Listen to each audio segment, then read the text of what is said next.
Hello everyone and welcome back to another tutorial from Finance for Beginners. Today I'm going to show you how you can enable or disable dark mode on the Binance application. So let's get started right away.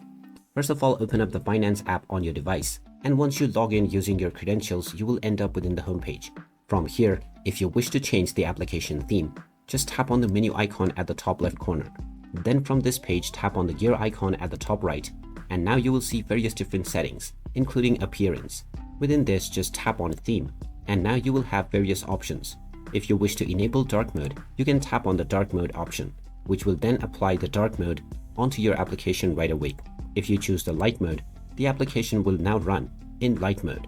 You also have the use device settings option, which will follow whichever theme your device is using. So if your device is using dark mode, then it will set the application in dark mode as well. Choose whichever option you prefer to use, and you can change your theme at any point of time by going back into the settings from the menu page. And there you have it. That is how easy it is to enable or disable dark mode on the Binance application.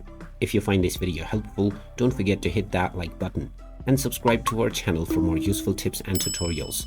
Thanks for watching, and I'll see you again in the next one.